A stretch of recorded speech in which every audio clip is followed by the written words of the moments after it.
नमस्कार दोस्तों। ग्लोबलाइजेशन और तकनीक के दौर में पूरी दुनिया कुछ बेहतर पाने के लिए अपनी कुछ अहम चीज़ों को पीछे छोड़ती जा रही है। उन्हीं में से एक है भाषा। विज्ञान और सांस्कृतिक संघर्ष के कारण कुछ भाषाएं लुप्त हो रही हैं, तो कुछ खुद को बदल रही हैं और कुछ खुद को विस्तार दे रही हैं। इसी संघर्ष के क्रम में प्राचीन काल में कई ऐसी भाषाएं और उनकी लिपियां भी थीं जो लुप्त होकर अब एक रहस्य का विषय बन चुकी हैं। आइए उन्हीं लिपियों की बात करते हैं। कई गुफाओं में पाई गई चित्रलिपि या ना मालूम किस भाषा में लिखे गए शिलालेख और मुद्रा और स्तंभों पर खुदी हुई भाषा आज के भाषाविदों के लिए अभी भी अनसुलझी गुत्थी है। इसी क्रम में कुछ लोग मध्यकाल में ऐसे लेख या किताबें लेकर आए जिनकी भाषा वर्तमान में प्रचलित भाषा से डिफरेंट है और जिन्हें अभी तक नहीं पढ़ा जा सकता है। यह लिपियाँ गुफाओं के चित्रों में के रूप में, समाधियों पर, मंदिरों में, मृतभांडों पर या मुद्राओं के साथ शिलालेखों पर लिखी हुई है। ये कुछ ताम्र लेखों पर भी है, भोजपत्रों पर भी है और कुछ कपड़ों पर भी इन मुद्राओं को उकेरा गया, इन भाषाओं को उकेरा गया है या लिखा गया है। भाषाओं के अस्तित्व को बचाने की दौड़ में कई ऐसी भाषाएं और लिपियां लुप्त हो गईं जिन्हें आज रहस्यमयी माना जाता है। इनमें से कुछ ऐसी भाषाओं की पांडुलिपियां भी पाई गई हैं जो विज्ञान की नज़रों में अत्यंत ही रहस्यमयी लगती हैं। कुछ प्राचीन लिपियां आज भी एक अनसुलझी पहेलियां बनी हुई हैं। उनमें लिखित अभिलेख आज तक नहीं पढ़े जा सके हैं। कई वर्षों के रिसर्च के बाद भी अभी तक यह पता नहीं चल पाया है कि इन लिपियों में या इन मुद्राओं में या इन शिलालेखों में क्या लिखा है। जिस दिन इसका पता लगेगा, इतिहास का एक नया पन्ना खुलेगा। ऐसी ही कुछ नई और कुछ प्राचीन रहस्यमय लिपियों के बारे में आज मैं आपको बताऊंगा, जिसे जानकर आप हैरान रह जाएंगे। भारत में एक बहुत फेमस सभ्यता थी, सिंधु घाटी की सभ्यता, और वहाँ की लिपि थी सिंधु लिपि। सिंधु लिपि को द्रविड़ियन आर्य या वैदिक धर्म का पालन करने वाले लोग थे, कि इन लोगों की भाषा कौन सी थी यह आज भी एक रहस्य बना हुआ है। सिंधु घाटी की लिपि आज तक नहीं पढ़ी जा सकी है, जो किसी भी युग में निश्चित ही एक जीवंत भाषा रही होगी। नए रिसर्च के अनुसार हड़प्पा और मोहनजोदड़ो की खुदाई में मिले बर्तन समेत कई वस्तुओं पर इस भाषा को अंकित किया गया है और कई समय से इसको पढ़ने की कोशिशें लगातार जारी हैं। गोंड भाषा के विद्वान हैं एक आचार्य मोती रावण। उनका दावा है कि हड़प्पा और मोहनजोदड़ो की सैंधवी लिपियां गोंडी में ज़्यादा सुगमता से पढ़ी जा सकती हैं और सैंधवी लिपि को पढ़ने की कोशिश करने वाले डॉक्टर जॉन मार्शल सहित आधे दर्जन से ज़्यादा भाषाकार और पुरातत्वविद ये मानते हैं कि सिंधु घाटी सभ्यता की भाषा द्रविड़ पूर्व भाषा थी या प्रोटो द्रविड़ियन भाषा थी।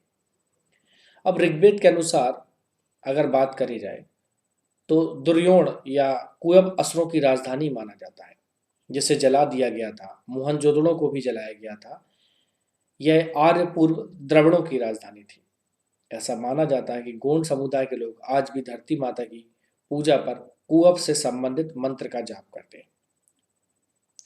एक और रिसर्च है जिसमें ऐसा माना जाता है कि सिंधु लिपि एक भाषा है। इसके विपरीत एक अनुभवी विज्ञान इतिहासकार बीवी सुब्बारायप्पा है। उन्होंने दावा किया है कि यह लिपि संख्यात्मक है, जो सिंधु घाटी सभ्यता की मोहरों और कलाकृतियों पर अंकित संख्याओं और प्रतीकों से स्पष्ट है।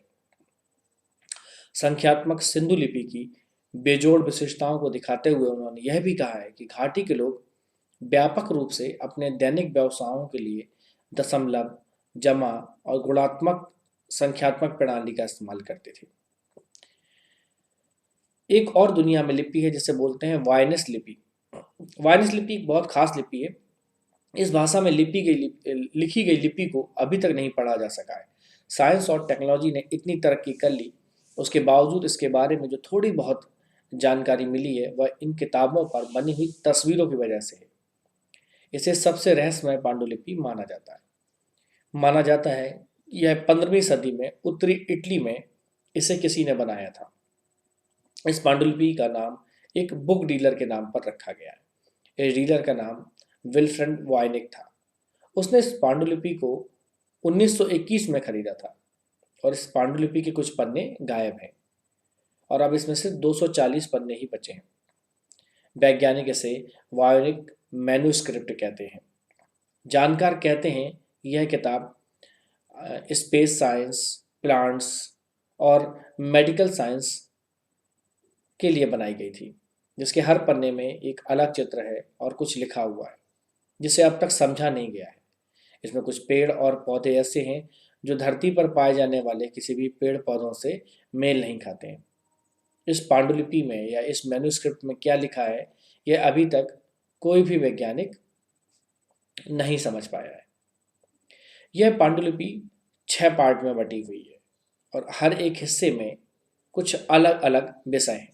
पहला हिस्सा एस्ट्रोनॉमी से जुड़ा हुआ है, तो दूसरा हिस्सा बायोलॉजी से जुड़ा हुआ है, तीसरे हिस्से में कॉस्मोलॉजी की बात की गई है, तो चौथा हिस्सा प्लांट से संबंधित है, पांचवें हिस्से में मेडिसिन या जड़ी बूटियों की बात की गई है और जो इसका 6th पार्ट है वह व्यंजनों से या फिर खाने पीने की चीज़ों से संबंधित है। इन हिस्सों की जानकारी उनके चित्रों को देखकर लगाई गई है। अंतिम पन्नों पर कोई भी तस्वीर नहीं है, वहां पर बस कुछ लिखा हुआ ही है। एक और जगह है दक्षिण अफ्रीकी देश चिली में। चिली से 2500 मील दूर एक द्वीप है, उसे बोलते हैं ईस्टर द्वीप। यहाँ पर एक जोड़ा नक्काशीदार लकड़ी रखी हुई है, इसे लोग रोंजो रोंजो कहते हैं। नक्काशीदार लकड़ी के इस गत्ते पर कौन सी लिपि में क्या लिखा हुआ है यह कोई नहीं जानता। यह लिपि चित्रों के द्वारा बनाई गई है कि अन्य यहाँ कोई नहीं जानता कि इस नक्काशीदार जो सामान रखा हुआ उस पर क्या खुदा है और क्या लिखा है, इसे अब तक नहीं जाना जा सका है। स्थानीय भाषा में रापा नुई कहलाने वाले इस द्वीप पर एक ही पत्थर से तराशी हुई विशालकाय इंसानी मूर्तियां जगह जगह पर बिखरी पड़ी हुई हैं, जिन्हें मोआई कहा जाता है। ईस्टर द्वीप पर प्राचीनतम विशाल प्रतिमाओं या प्राचीनतम विशाल शिलाओं के मानव सिरों वाली प्रतिमाएं अब तक सारी दुनिया के लिए आश्चर्य से भरी हुई हैं। यह मूर्तियां लगभग 1200 साल पुरानी मानी जाती हैं और यूनेस्को ने इस स्थान को विश्व विरासत सूची में रखा है। भारत में रांची जाएंगे तो रांची के रास्ते पर एक जगह है बालूमाथ चंदवा और रांची के बीच में एक नगर नामक स्थान है। यहाँ पर बहुत प्राचीन मंदिर है जो भगवती उग्र तारा को समर्पित है। यह एक शक्तिपीठ है और बालूमाथ से 25 किलोमीटर दूर श्री सामंद गांव के पास तितिया या तिसिया पहाड़ के पास एक चतुर्भुजी देवी की एक मूर्ति मिली है। इसके पीछे भी एक लिपि लिखी गई है जिसे अभी तक नहीं पढ़ा जा सका है। अब बात करते हैं मिस्र की लिपि की या इजिप्शियन लिपि की। प्राचीन मिस्र के लोग थोथ को लेखन का देवता मानते थे और फ्रांस के विद्वान एक हैं सापोलियो, उन्होंने मिस्र की चित्राक्षर लिपि का स्पष्टीकरण किया, जिसके पूर्व ब्रिटेन के टॉमस यंग ने भी मिस्र के एक अभिलेख को खोजा था। पिरामिडी युग 2980 ईसा पूर्व से प्रारंभ हुआ माना जाता है और 2500 ईसा पूर्व में इसका अंत माना जाता है। पिरामिडों को बनाने की तकनीक के बारे में अभी तक कुछ भी पता नहीं चला है। यह भी एक रहस्य है कि आखिर इन विशाल कब्रों में किया क्या जाता था, क्योंकि यहाँ कब्र के क्षेत्र से कहीं ज़्यादा विशालकाय क्षेत्र अन्य कार्यों के लिए भी है। मिस्र में प्राचीन तमिल ब्राह्मी लिपि मिलने की भी बात की गई है। मिस्र के कुसैर अल कादिम एक जगह है, वहां पर खुदाई के दौरान एक टूटा हुआ जार मिला जिसे पहली शताब्दी के आसपास का बताया जाता है, जिस पर तमिल ब्राह्मी में कुछ लिखा हुआ है। ब्रिटेन के एक इतिहासकार का मानना है कि ये बर्तन भारत में बने हुए हैं। इसी प्रकार एक लिपि और है, उस लिपि को कहते हैं शंख लिपि। कुछ प्राचीन लिपियां आज भी अनसुलझी पहेली बनी हुई है, उन्हीं में से शंख भी है। भारत और जावा और बोर्नियो में बहुत से ऐसे शिलालेख मिले हैं जो शंख लिपि में हैं। इस लिपि के वर्ण शंख से मिलते जुलते कलात्मक होते हैं, इसलिए इसे शंख लिपि कहते हैं। शंख लिपि को विराटनगर से संबंधित माना जाता है। उदयगिरी की गुफाओं के शिलालेखों और वहां के स्तंभों पर यह लिपि खुदी हुई मिली है। इस लिपि के अक्षरों की आकृति शंख के आकार की है। प्रत्येक अक्षर इस प्रकार लिखा गया है कि उससे शंख की आकृति उभर कर सामने दिखाई पड़ती है, इसलिए इसे शंख लिपि कहा जाता है, जैसा कि आप यहाँ पर चित्र में देख रहे हैं।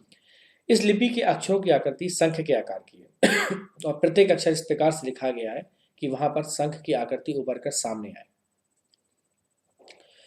एक जगह है रागगीर। रागगीर के बहुत फेमस है सोन भांड की गुफाएं। वहां पर कुछ दरवाजे लगे हुए हैं और इनकी दीवारों पर शंख लिपि में भी कुछ लिखा हुआ है, लेकिन उसे भी अभी तक नहीं पढ़ा जा सका है। कहते हैं इसमें दरवाजों को खोलने की तकनीक और खजाने के छुपे होने की बात लिपि हुई है या लिखी हो सकती है। एक और लिपि है जो बहुत इंपॉर्टेंट लिपि है, जिनको लोग जानते हैं, माया लिपि। इसके बारे में हम लोग कभी डिटेल में भी बात करेंगे, लेकिन आज एक थोड़ा सा शॉर्ट में देखते हैं। कहते हैं कि माया नगर को मायासुर ने बसाया था। हमारी धरती पर हजारों साल पहले माया सभ्यता मौजूद थी, लेकिन किन्हीं कारणों से यह सभ्यता खत्म हो गई। माया सभ्यता का अंत भी रहस्यमय माना जाता है, उसी तरह जिस तरह सिंधु घाटी सभ्यता का अंत रहस्य बना हुआ है। माया सभ्यता कोलंबियाई मीसो अमेरिकी सभ्यता से पहले की मानी जाती है, जहां पर आज मैक्सिको का यूकाटन नामक एक प्लेस है या स्थान है। वहां किसी जमाने में माया सभ्यता के लोग रहा करते थे। इसे मेसो अमेरिकन सभ्यता भी कहा जाता है। माया सभ्यता ग्वाटेमाला, मैक्सिको, होंडुरास, यूकाटन प्रायद्वीप में फैली हुई थी। यह मैक्सिको की एक महत्वपूर्ण सभ्यता थी। इस सभ्यता की शुरुआत 1500 बीसी या ईसा पूर्व से माना जाता है।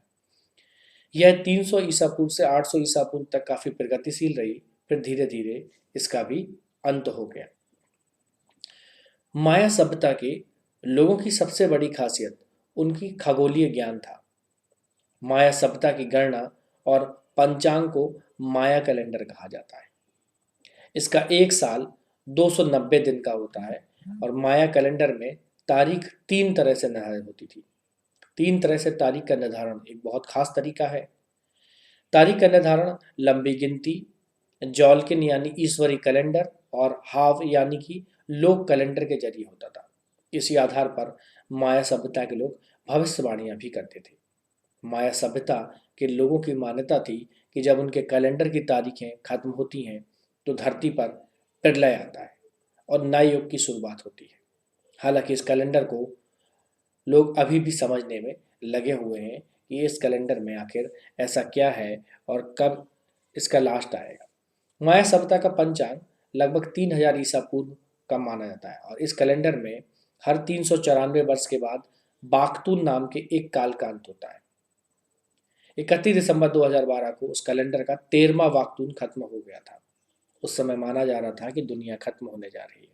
हालांकि माया सभ्यता के बारे में कहा जाता है कि यह भी सिंधु घाटी और मिस्र की सभ्यताओं की तरह सबसे रहस्यमयी सभ्यता है, जो अपने भीतर कई सारे रहस्यों को समेटे हुए। तो दोस्तों, आप देख सकते हैं कि यहाँ पर मैंने कुछ स्क्रिप्ट्स की या कुछ भाषाओं की बात की, और ये भाषा और रहस्य आज भी रहस्य ही बने हुए हैं।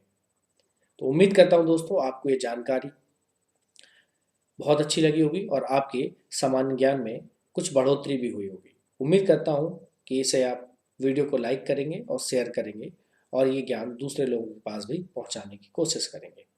नमस्कार, जय हिंद।